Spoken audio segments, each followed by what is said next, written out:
Welcome to the Focus B show. Today I'm here with Monika Varela that I actually met in Barcelona a few years ago. And Monika is an expert corporate trainer in neuromentoring, mindfulness, and emotional education. All fascinating topics. So let's see how much we can cover today. Thank you for being with me today, Monika. Thank you. It's a pleasure to be here with you. Thank you. The first thing I want to begin with is something that I think there's a lot of confusion about is what's the difference between mindfulness and meditation? Okay, that's a very good question. And I would say that mindfulness is the practice mindfulness is what happens when you meditate. Not only when you meditate, but it's this awareness that arises when we're paying attention to the present moment. Okay. So you don't have to meditate to experience mindfulness. And meditation would be the practice when you sit down and you want to be present and you focus either on your body, on a mantra, on your breathing, or maybe even in an image. So you can practice mindfulness when you're walking, when you're doing the dishes, when you're doing any activity, okay? So it's just this awareness that arises, but meditation would be one of the formal practices of mindfulness. And yes. For example, there are people who may want to be mindful or practice mindfulness, but they don't necessarily want to meditate, and it's also possible. You can pay attention to your thoughts without meditating. You can walk and feel your body without meditating. So they're not really interchangeable, but they do confuse. I even got confused right now when I was starting to answer the question, but it's, yeah. I love this. And I generally think of meditation as a sort of superpower for mindfulness. So I agree with you. I think mindfulness is paying attention to the present moment. And like you said, it can be washing the dishes or drinking a cup of tea, or a conversation, I feel, is often very mindful. But meditation, I feel, helps you to be more mindful. Exactly. Yes, meditation helps you. When we train people in mindfulness, we always train them in the formal aspects, which would be to meditate, to do yoga, which is to pay attention to your body, or not necessarily yoga, but do something that brings awareness to your body, and to pay attention to your breathing. And then all the non-formal practices, which are these that we just said: washing the dishes, brushing your teeth, which can, if you're right-handed, you can maybe even experience brushing your teeth with your left hand, to bring this awareness into your body without necessarily meditation. And when we train people in mindfulness, my computer's moving, sorry. Yes, we use both the formal practices and the non-formal, informal practices. Yes, I can see how both of these are related together. It's such a really, really fascinating topic. What got you interested in mindfulness and meditation to begin with? Well, that's a long story, but the short version. I'll give you the short version. The short version was, ever since I was 16, I was really interested in religions, and I practiced different religious paths, we could say. I didn't really take it seriously. It was more like an extreme curiosity back then. And when I was 20, I had difficulties in university, and my mother told me, why don't you take a mindfulness course? Well, actually, no, she told me, why don't you take a Zen course, a Zen meditation course? And that's how I started. Like, the moment I started practicing Zen, I started meditating on a daily basis, going to retreats whenever I could, and I fell in love with the practice. So fast forward 10 or 12 years, I started giving guided relaxations and meditations in a hospital as a volunteer. And this was all through Zen meditation, okay? So not really mindfulness. And then 4 years ago, I decided to study mindfulness so that I could train people in mindfulness, because it is a lot more broader than Zen, because Zen it's more of a spiritual path, whereas mindfulness, you can practice it and not consider yourself spiritual, even though for me, like, it goes together with spirituality. Some people use mindfulness only to be better at their jobs, to be better performers, to be better speakers, and it's respectable as well. But for me, it was from the spiritual side, and then I wanted to help people in a more formal area. Nice, nice. I can see the different aspects of mindfulness that you're talking about, from the Mm-hmm. spiritual way of looking at it. And also you touched on something that I'm interested also in discussing, which is how mindfulness can affect our performance, either work or as a speaker. So tell us a bit more about that. As a personal example, when I was studying in university, I was taking 5 courses, I remember. And then the moment I started organizing my thoughts, meditating in the mornings, and being really more aware of what I wanted, I was able to take 10 courses and pass all of them with a really good grade. So I personally experienced how mindfulness can really help you. At work, it makes you pay attention more to detail. So then you make less mistakes. You feel like you have more time because you're living in the moment. You don't waste time. You know what you want. So it makes you more objective focus, I would say. So you're going to perform better. I also think you're going to be in a better mood. It's going to make you smile more, feel more gratitude. And that's going to give you this positive energy that makes it contagious, and people want to be with you. So I think it's always going to help you, whether it's at work or in your personal life. But I've experienced it in my own life, and that's why I wanted to share that story of university, because I remember I was really tired at the end of the semester, but yeah, it wouldn't have been possible, if I hadn't been meditating on a daily basis to finish that year, which was very I don't want to get into it, but it was very important for me to take 10 courses, 10 classes in one semester. Incredible. So it's definitely a performance booster. Yes. And do a lot more. I'm interested in something you just said right now, which is the relationship between mindfulness and time. And this notion, I once heard, if you feel you don't have enough time, then meditate twice the amount. So if you meditate half an hour, meditate an hour, and you'll have more time. So tell us a bit more how you feel mindfulness impacts our relationship with time. That's a good question. How it impacts our relationship with time. I think it makes you more aware of the time. And by becoming more aware of how much time you have, and you're fully embodied in every second, every minute, so you can make the most of those seconds and minutes.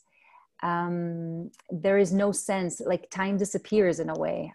It's hard to explain and to put it in words, but because time disappears, because it's kind of like you become time, and you take advantage of every second.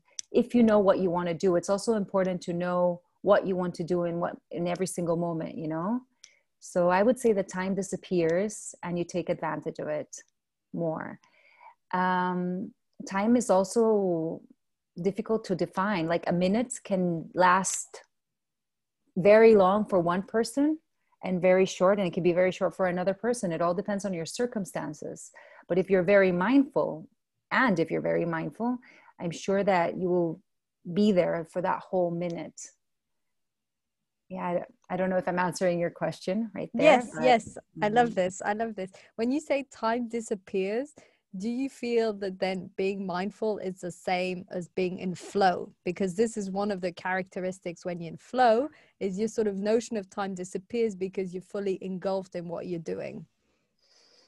I could say they could, in certain moments, being mindful could be to be in flow. However, there are also other moments, perhaps. With flow, you need this sense of difficulty, right? And sometimes there are moments where you can you can just be mindful, but not necessarily in flow, I think. Because for me, flow has to also give you this bit of hyperactivity that being mindful can give you, but not always. But for sure, they are related. If you're in flow, you're definitely being mindful, but not the other way around, I would say. Yeah. I love this correlation between if you're in flow, you're being mindful, but if you're being mindful, you're not necessarily in flow. Yeah. However, there's maybe times, I don't know, maybe some people who are in flow, like a football player, to them, they would be like, I don't even know where I was, because they were so mindful that who knows where they were. And whereas when we're actually being mindful, it's, you're there, right? You're paying attention and you're concentrated, but for sure they're related. They are. Yeah. They're just there. Yeah. This is absolutely fascinating, because being in flow is also directly tied to peak performance. And I'm always really interested in this sort of combination or coordination between peak performance and mindfulness. So I sort of see it as mindfulness can lead to flow, which then leads to peak performance, and how they all tie together. But I also feel, like you said, that sometimes they're separate. So you can be fully mindful, but not actually be in a state of peak performance if you're washing dishes, for example. Or going for a walk. Yeah, maybe you can be going for the walk and in flow, but not necessarily, not always, I'd say. When we're talking about flow and peak performance, the way you just related it, of course. Yeah. Other people are probably flowing and walking, and it's also a sort of flow. Yeah. Let's touch a bit more on the sort of practical side, because some people might be listening to us and thinking, well, this all sounds fantastic. I want to be more mindful. I want to be more in flow. What do you recommend to people that are sort of maybe starting off, that aren't really familiar with mindfulness and don't really know how to be more mindful throughout the day? Mm-hmm. I would start by just setting a timer for 1 minute and stopping whatever it is that you're doing, and starting with feeling your feet. Keep it simple, 1 minute a day. This is for someone who's never heard of mindfulness and has no idea, okay? But just stop, and if you have a minute, feel your feet. This is a simple way. And in this minute, maybe you're going to feel that it's like a really long minute, you know, because you've never done this. You've never like stopped. And as weeks, well, with time, you could make it 2 minutes, 3 minutes. And maybe instead of just feeling your feet, you can start feeling your body, paying attention to every single part of the body. You can also, for 5 minutes and then 10 minutes. If this is very easy, I would suggest stopping and just feeling your breath. Okay, so in mindfulness, we always work with our body or with our breathing.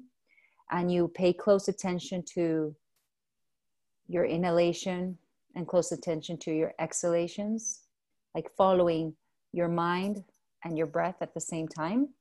And this is for someone, again, who's never done anything. I strongly suggest, though, if you're interested in mindfulness, to find a group and people that you can practice with together. Because when you practice mindfulness together, and here I'm saying mindfulness, but I'm meaning meditation, actually. When you start a formal meditation practice with people, the group really helps you, because it's still kind of, no one has taught us how to meditate.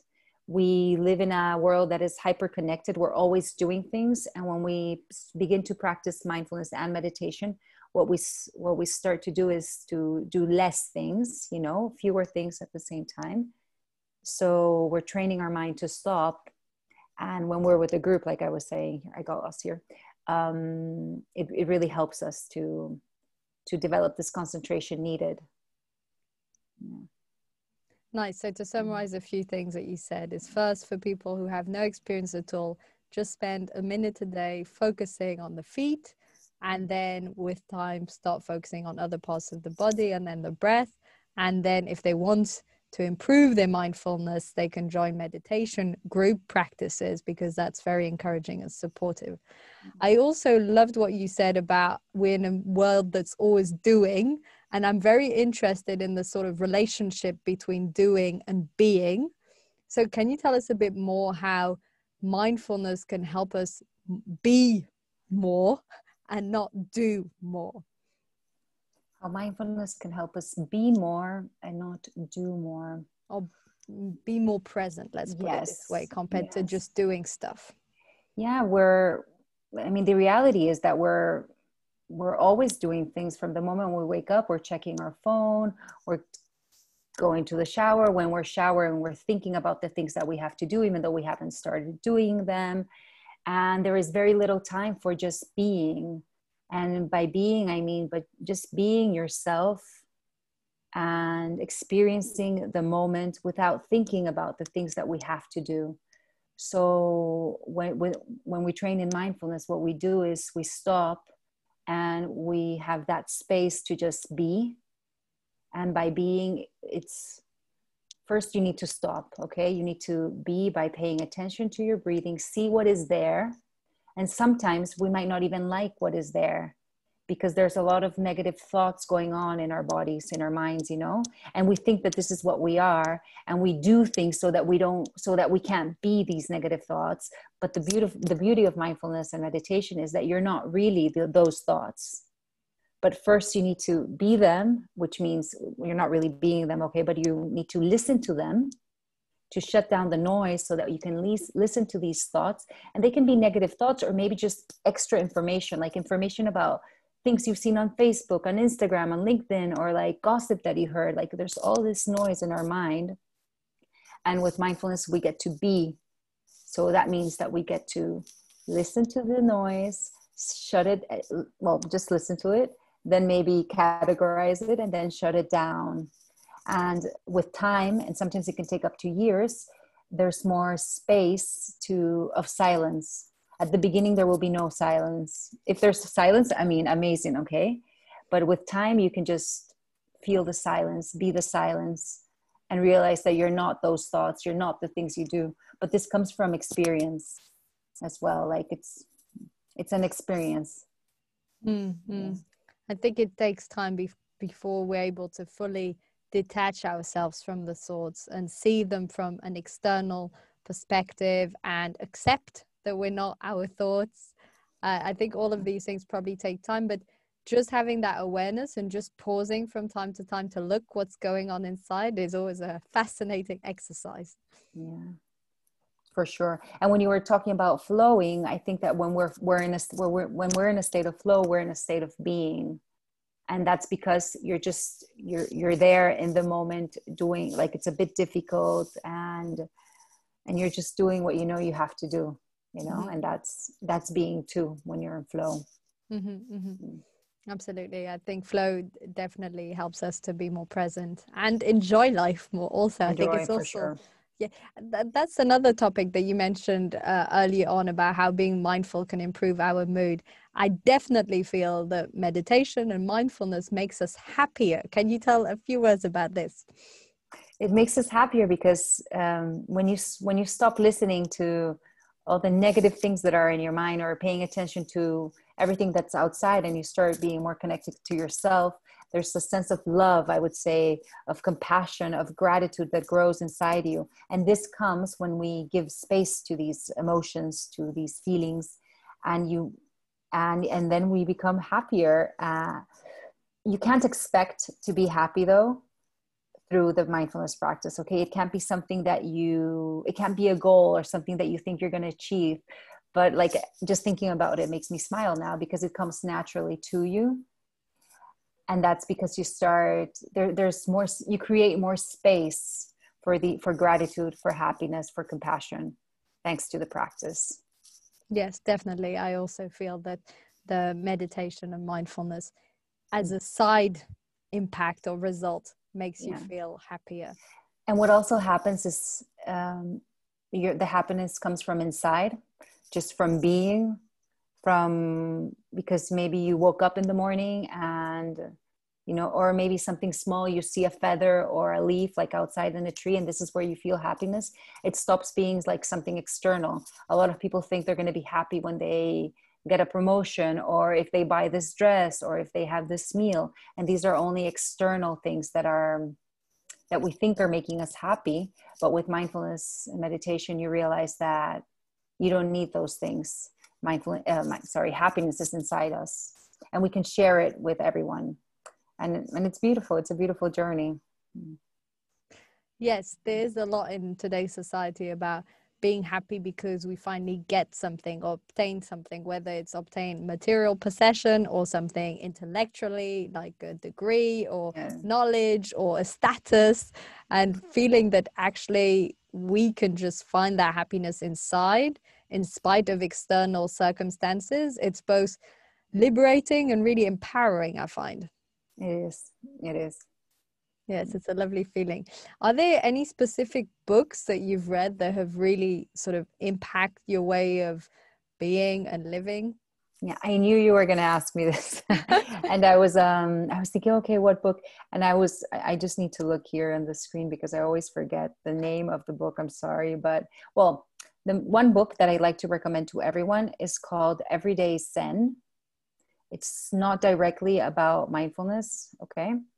But I mean, they don't talk about mindfulness. They talk about Zen meditation, but it's about how to practice the Zen mind, which is accepting everything, being in the moment. And it's called Everyday Zen by Joko Beck. She's a Zen Buddhist teacher from San Francisco, I think. And I would recommend it. And it has short chapters with a lot of advice about your daily life. And that's the book I would recommend the most. And then there was, sorry, I was looking at my screen right now. One moment. A book by Jon Kabat-Zinn. Okay, Jon Kabat-Zinn, he was the creator of the mindfulness I'm thinking in Spanish now. So MBSR, sorry, the mindfulness best stress reduction training. Okay. And I would recommend all of his books, and wherever you go, there you are. Okay. And it talks about how mindfulness is about waking up to every single moment. And I would really recommend that book. And The Four Agreements was also a book that I read back in the day that I liked a lot. And I think anyone who's interested in mindfulness meditation, with these three books, they will really motivate you to start a practice. And if you Google Elisha Goldstein, I don't know if you pronounce his name Goldstein or Goldstein. I think in the States it's Goldstein. He has beautiful books as well, and a lot of YouTube videos about mindfulness that I would also recommend. Nice. That's a lot of different recommendations. I read the Four Agreements, and the one that I think of regularly is don't take things personally. Yeah. So I think several times a week that comes back in my mind. I'm like, it's not personal. It's not about you. Yes. And with mindfulness meditation, you learn to detach from your thoughts. So you detach from taking things personally as well. And this has helped me a lot. Like, yes, even if someone says something that I consider is rude, I now know, okay, they're just being rude, or I think they're being rude. Maybe to someone else, they're not being rude, So it helps me to not take things personally. And I've also noticed that I changed the way I speak. Like right now I said, okay, if this person is rude, maybe before I would say, oh, this person was so rude to me, Now, actually, I usually say, oh, this person had this behavior that I considered rude. I'm not sure if it was rude, Mm-hmm. Well, that's one way of how I don't take things so personally. And I always have my ups and downs, of course. We all do. But it's important, to detach ourselves. Mm-hmm. I love this interpretation way of looking at things. Like, maybe I saw this behavior as rude. It doesn't mean the person was necessarily rude. That's so important. Yeah. Maybe that's the way they are, and with mindfulness, we learn to accept people more the way they are. It's about accepting everything, and accepting everything, but also that doesn't mean like to stop doing, or to stop, like, it doesn't mean like, let's just be lazy and not do anything about the situations, the things that we don't like. You accept them, and then you have a new attitude to work towards your goals. This just to relate it to your to your work, to the doing part. We still have to do stuff, but we can also be more in peace and be more present. We haven't spoken about peace, but obviously it goes together with the happiness and the acceptance and the non-judging. I mean, it's a lot of different topics. We've touched on a lot of different things, Monika. I've really enjoyed our conversation. Before we go, where can people find you? Well, thank you for asking. My website is my name, www.monikavarela.com, or on LinkedIn. I'm a lot more active on LinkedIn. I need to work on my website a bit more, but if you type in my name, Monika with a K, Varela, you can connect with me, and I'll be happy to connect with you. Thank you. Wonderful. I'll put your contact details in the notes of the show. Thank you so much for this conversation. It was so insightful in so many ways, and I've learned loads, so I'm happy. And I hope that you listeners have also picked up a lot on what Monika has told us today. Thank you for being here today. Okay. Thank you. Thank you. Bye. Bye. Have a great day, guys. Bye.